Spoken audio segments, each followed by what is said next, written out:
sholawat karena dunia, akhirnya kita berhenti sholawat. Kalau emang kita mau ngikutin orang yang ngomong gak boleh tuh sholawat karena dia, oke. Gak sholawat karena dunia lagi, sholawat aja karena Allah. Selesai kan? Kenapa kita harus tinggalin sholawatnya?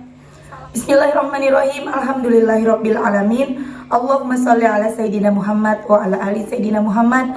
Assalamualaikum warahmatullahi wabarakatuh. Halo teman-teman, apa kabar? Mudah-mudahan teman-teman selalu dalam lindungan Allah Subhanahu wa taala. Amin ya rabbal alamin. Alhamdulillah, kali ini aku akan sharing lagi pengalaman sholawat dari teman-teman kita. Tapi sebelumnya jangan lupa subscribe dulu ya, buat teman-teman yang belum subscribe, biar aku makin semangat lagi bikin videonya.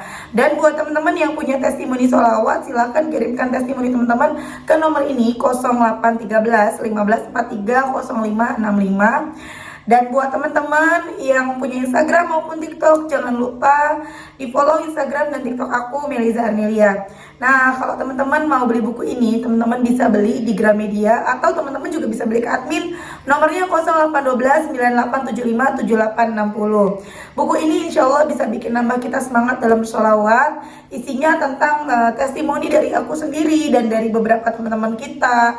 Apa aja sih yang kita baca sampai kita dapetin sampai kita dapetin keajaiban-keajaiban berkah dari kita mendawamkan sholawat. Nah, langsung akan aku bacain testimoninya. Ini dari Mbak Iva ya teman-teman. Assalamualaikum Mbak Mel. Waalaikumsalam. Salam kenal, saya ibu dari 3 anak. Sebelumnya saya tanpa sengaja lihat konten Mbak Mel di YouTube dan jujur belum istiqomah buat terus bersolawat. Sampai akhirnya kemarin malam di saat saya benar-benar lelah, cobaan ada aja silih berganti. Mulai dari masalah di warung kopi saya yang sepi pelanggan belakangan ini. Wallahu alam, apa penyebabnya saya juga nggak tahu apa. Tapi saya pasrah kepada Allah dan terus yakin berusaha bahwa Allah akan menolong saya. Akhirnya bismillah, saya start hari ini mulai bersolawat. Saya ikutin yang Mbak Mel share di TikTok. Start dari subuh. Awalnya saya ragu, apa benar enggak ya saya mampu bersolawat sebanyak itu. Masya Allah, tabarakallah, dari subuh sambil antar anak-anak sekolah, mampir di masjid buat sholat duha, memperbaiki grinder kopi, sampai sore hari ba'da asar, alhamdulillah sudah 8.000 sholawat. Sholawat Jibril. Baru hari ini saya bersolawat, Allah tolong saya dengan berbagai nikmat dan kemudahan. Di pagi hari saya memperbaiki grinder, si abang servis kasih gratis buat jasa servis. Lanjut, salah satu barista saya tidak balik lagi kerja selepas mudik. Allah gantikan dengan barista lainnya, dibantu dengan ex barista saya. Di sore hari subhanallah mobil saya diserempet ibu hamil muda. Ya Allah, walau si ibu yang salah, tetapi kita punya rasa kemanusiaan. Saya antar si ibu buat USG janinnya. Dan saya minta suami saya untuk menjaga anak-anak di rumah. Sholawat terus berdawam tiada henti. Dari ba'da asar sampai ba'da maghrib mencari dokter untuk kontrol USG si ibu. Alhamdulillah, ba'da maghrib sudah bertemu dengan dokter. Masya Allah, alhamdulillah bayi si ibu sehat. Tidak ada pendarahan di rahim karena si ibu sedang hamil muda, usianya 8 minggu. Dan kehamilan anak pertama. Ya, walaupun saya harus mengeluarkan uang untuk biaya USG si ibu, insya Allah saya ikhlas. Mungkin uang 250.000 itu teguran saya yang masih kurang bersedekah. Insya Allah akan diberi rahmat, akan diberi Allah nikmat berlipat ganda di kemudian hari. Amin. Selepas pulang dari dokter OB/GYN, masalah sudah selesai dengan korban. Masya Allah, warung kopi saya ramai pengunjung. Di luar nalar saya sebagai manusia biasa. Intinya, jika kita yakin Allah pasti akan memberikan yang terbaik. Satu hari ini saya belajar banyak hal, bersyukur tiada henti. Rizki bukan hanya materi dalam nominal rupiah aja, tapi keberkahan, kemudahan adalah juga bentuk rizki yang Allah beri. Doakan saya, Mbak Mel dan kawan-kawan, semoga agar senantiasa istiqomah dalam beribadah dan terus bersolawat. Mari teman-teman, mulai dari sini rasakan nikmatnya bersolawat. Jazakallah khairan Mbak Mel, senantiasa Allah beri yang terbaik buat Mbak Mel dan keluarga. Wassalamualaikum. Waalaikumsalam. Sampai kelupaan, pagi itu juga saya komunikasi dengan penanggung jawab rumah. Kebetulan saya mau pindah rumah dan insya Allah rumah plus tempat usaha kedai kopi yang cabang kedua. Diberi kemudahan dari Allah, beliau sampaikan bulan depan sudah bisa masuk ke rumah dan diprioritaskan perbaikan rumahnya di areal dalam. Dan perhitungan sewa rumahnya setelah semua perbaikan dan renovasi dalam rumah selesai rampung dikerjakan. Masya Allah, doakan teman-teman semua dan Mbak Mel di tempat kedua ini rezekinya semakin berkah, semakin luas. Dan yang saya sukanya dari rumah ini, dari rumah ke masjid hanya berjarak 20 meter. Waalaikumsalam, Masya Allah. Ini dengan Mbak siapa? Ini saya Iva, Mbak Mel. Semoga istiqomah ya Mbak. Terima kasih testimoninya. Semoga sahabat-sahabat juga bisa merasakan betapa luar biasanya keberkahan sholawat. Jazakallah khair Mbak Mel. Amin ya Allah. Masya Allah ya teman-teman. Itu tadi testimoni dari Mbak Iva. Keren banget ya, baru sholawatan. Maksudnya baru hari itu banyak bacanya ya teman-teman. Mungkin hari-hari kemarinnya udah banyak, udah baca sholawat, tapi mungkin belum sebanyak sekarang. Jadi di hari itu mbaknya nyoba untuk baca start dari subuh, dan Masya Allah banyak banget keajaiban-keajaiban yang dirasakan oleh Mbak Iva. Mulai dari Mbak Iva ini punya kedai kopi ya teman-teman. Nah, alat untuk benerin kopinya mungkin ya, itu alat untuk bikin kopinya rusak. Kemudian diservis dan ternyata dapat gratis, nggak bayar benerinnya, servisnya nggak bayar. Itu keajaiban yang pertama. Kemudian keajaiban yang kedua, Mbak Iva nggak sengaja gitu ya, keserempet atau orang nyerempet, mungkin motor ya, si ibu hamil ini bawa motor, dia yang salah, tapi Mbak Iva Masya Allah tetap mau bertanggung jawab. Baik banget nih Mbak Ivanya. Terus juga gak mikir jelek Allah. Kadang kan orang suka mikir jelek ya, aku udah sholawat kenapa aku malah celaka, aku udah sholawat kenapa aku malah kecelakaan gitu loh. Kan banyak yang seperti itu ya. Tapi di sini Mbak Iva bersyukur. Oh mungkin aku kurang sedekah. Mbak Iva introspeksi diri, oh mungkin aku kurang sedekah nih. Jadi Mbak Iva tuh udah banyak sholawat, kemudian introspeksi diri juga, nggak nyalain Allah, bersyukur walaupun lagi saat itu kena musibah malah bersyukur. Akhirnya bertanggung jawab, dibenerin lah, diurusin, dibawa ke dokter, dan alhamdulillah si ibu hamil ini nggak kenapa-napa. Coba kalau kenapa-kenapa kan apa nggak kita merasa bersalahnya seumur hidup ya Mbak Iva ya. Kemudian Masya Allahnya lagi, setelah itu ternyata kedai kopinya tuh rame banget, yang dibilang di luar nalar. Kayaknya nggak mungkin. Bisa jadi yang datang bukan manusia ya Mbak. Bisa jadi yang datang adalah malaikat-malaikatnya Allah yang menyamar menjadi manusia. Kita kan nggak tahu ya. Atau mungkin memang manusia beneran, Allah yang menggerakkan hati mereka untuk pada datang ke kedainya Mbak Iva. The power of salawat dan sedekah, sama aja bersedekah ya Mbak Iva tadi ke ibu hamil tadi. Kemudian setelah itu juga Mbak Iva di power of salawatnya lagi mau pindah ke rumah, mau sewa gitu ya tadi kalau nggak salah, sewa rumah, tapi untuk bayarnya tuh nanti gitu loh. Jadi susah dirapihin dulu baru pindah. Masya Allah banget. Kita doakan teman-teman, semoga Mbak Iva nanti cabang keduanya lancar, laris, berkah, semakin maju, bisa buka cabang ketiga, keempat, kelima, ke 10, ke 20. Nggak ada yang nggak mungkin bagi Allah. Cuma pesan aku Mbak Iva, jangan pernah tinggalin sholawat. Karena dengan kita bersolawat, hati kita nih dijaga. Hati kita nih dijaga nih Mbak Iva, teman-teman ya, dijaga.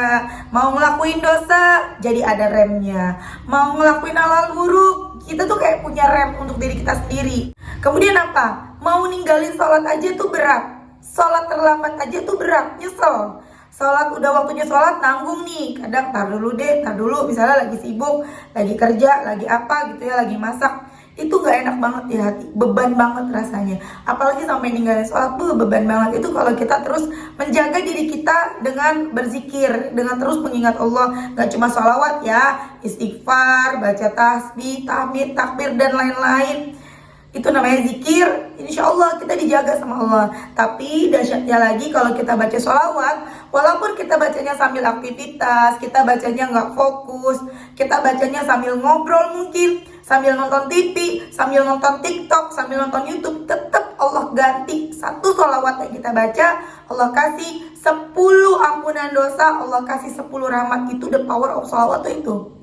Kalau yang lain-lain kan kalau kita kalau lainnya misalnya istighfar atau kita baca tasbih atau apa, kalau kita bacanya nggak fokus, yang nyantol tuh nggak semua. Misalnya kita baca 100 subhanallah subhanallah subhanallah subhanallah, mungkin yang nyantol itu cuma beberapa aja, yang benar-benar kita bacanya ikhlas dan kita bacanya fokus. Tapi kalau sholawat sambil megang HP, sallallahu ala Muhammad, sallallahu ala Muhammad, sallallahu ala Muhammad, sallallahu ala Muhammad, sallallahu ala Muhammad, sallallahu ala Muhammad, atau Allahumma sholli ala Muhammad wa ala ali Muhammad, Allahumma sholli ala Muhammad, itu tetap kita dapat gantinya dari Allah, dapat balasan dari Allah.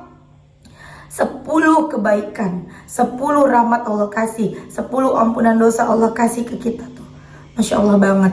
Kita terus bersihin dosa-dosa kita dengan perbanyak sholawat. Kita terus menambah amal-amalan kita dengan perbanyak sholawat. Dengan sendirinya, pengennya sholat tepat waktu, pengennya benerin sholat, pengennya baca Quran, pengennya sedekah, pengennya berbuat baik. Ada masalah sama orang, bawaannya, oh ya udah deh, semuanya kayak serahin ke Allah aja. Bahkan ke urusan mati, teman-teman, ke urusan ajal, kita tuh jadi yang awalnya mungkin kita akan merasa takut ya, namanya kita menghadapi kematian, takut tinggalin anak, takut tinggalin suami, takut tinggalin orang tua, takut gak ada amalnya kurang segala macam. Tapi kita udah yang kembali lagi, semua kembali kepada Allah. Karena aku sempat mikir juga, ngobrol ke suami, mau kita misalnya nih ya, misalnya kita dijahatin orang, amit-amit kita disantet orang, hari itu kita disantet. Kalau kata Allah kita umurnya udah segitu, ya udah segitu. Tapi mau kalau kata Allah umur kita masih panjang, mau kita disantet di depan wajah kita nih, kita ditusuk-tusuk. Misalnya kan ada yang kayak boneka-boneka itu, aku suka nonton film, ditusuk-tusuk kita kesakitan. Kalau kata Allah kita sehat-sehat. Mau kita misalnya kecelakaan, atau kita ada orang jahat nusuk kita misalnya, kalau memang bukan ajalnya kita nggak akan meninggal dunia. Jadi kita jadi yakin gitu sama Allah. Jadi benar-benar punya apa ya, benar-benar ngerasa dekat sama Allah, benar-benar punya keyakinan yang tinggi, benar-benar semuanya kita jadi orang yang pasrah. Kita benar-benar jadi yang udah semuanya milik Allah, semuanya Allah, semuanya ada Allah, apa-apa ada Allah. Tuh dahsyat banget teman-teman. Bahkan ketika kita mungkin sakit, misalnya nanti ada wabah apa gitu, kita jadi nggak takut lagi, nggak jadi khawatir, tetap menjaga diri, menjaga kesehatan, tapi kita nggak khawatir lagi, nggak aduh nanti aku mati nih, nggak begitu lagi. Jadi kita mikirnya, kalaupun ada wabah yang bikin kita kena kehirup langsung meninggal, kalau emang kita belum ajalnya, belum waktu kita nggak akan meninggal. Sampai punya kepercayaan seperti itu ya, memang harus seperti itu ya teman-teman. Tapi kan punya rasa percaya yang seperti itu nggak mudah ya, kalau kita tidak melatih diri kita untuk terus dekat sama Allah. Caranya ya tadi, dengan memperbanyak sholawat. Apalagi kita udah hidup di akhir zaman teman-teman. Kita memang sholawat adalah amalan yang paling tepat buat kita, orang-orang yang hidup di akhir zaman. Beneran deh, karena kita mau ngapain lagi, terus aja sholawat. Kemarin aku baca komentar, ada yang bilang gini di TikTok aku, Mbak, aku awalnya sholawat pengen mobil, tapi aku malu, kebanyakan permintaan sama Allah, akhirnya aku berhenti gak sholawat lagi. Loh kenapa begitu? Kalau malu sama Allah, ya udah sholawat aja, sholawatnya jangan berhenti, doanya yang diganti gitu kan. Doanya diganti, minta yang terbaik aja deh sama Allah, minta ampunan aja deh sama Allah gitu. Jangan gara-gara kita malu atau kita dengar omongan sana sini, nggak boleh tuh sholawat karena dunia, akhirnya kita berhenti sholawat. Kalau emang kita mau ngikutin orang yang ngomong nggak boleh tuh sholawat karena dia, oke, nggak sholawat karena dunia lagi, sholawat aja karena Allah. Selesai kan? Kenapa kita harus tinggalin sholawatnya? Salah banget, jangan sampai ninggalin sholawat. Udah deh, biarin sholawat karena dunia, sholawat karena pengen dagangan laris, sholawat karena pengen utangnya lunas, sholawat karena pengen jodoh, sholawat pengen kerjaan, gak apa-apa. Minta ke Allah itu gak apa-apa, yang salah itu gak minta. Pengen kerjaan, pengen laris dagangan, gak mau minta sama Allah. Maunya cuman berusaha, misalnya ya Mbak Iva punya kedai kopi, pengen kedai kopinya laris, iklan sana sini, benar itu usaha dunia ya, iklan, ngelakuin segala macam lah pokoknya. Kemudian bagaimana caranya bikin kopi yang enak, itu cara dunia. Tapi salah kalau nggak minta sama Allah, ya Allah lariskan dagangan hamba, jadikan berkah dagangan hamba, itu yang benar. Kemudian apa? Perbanyak sholawat, terus jadikan zikir harian, itu yang benar seperti itu teman-teman ya. Oke teman-teman, terima kasih udah nonton, mudah-mudahan bermanfaat dan jadi motivasi buat teman-teman. Kita doakan semoga Mbak Iva semakin lancar usahanya. Mbak Iva yang namanya dagang itu pasang surut, Mbak Iva pasti tahu, udah pengalaman punya kedai yang pertama. Kalau nanti tiba-tiba dagangannya sepi lagi, jangan pernah lelah sholawat, terus sholawat. Walaupun mungkin tidak seperti hari itu Mbak Iva baca sholawat 8.000 langsung rame, mungkin nanti udah baca sholawat 10.000 bahkan 20.000 belum rame.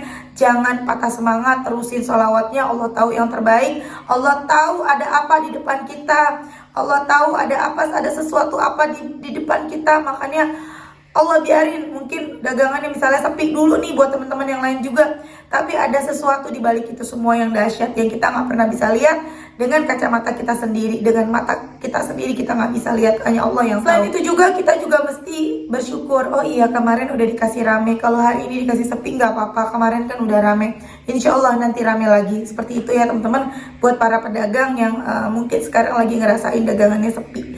Oke teman-teman, terima kasih. Assalamualaikum warahmatullahi wabarakatuh.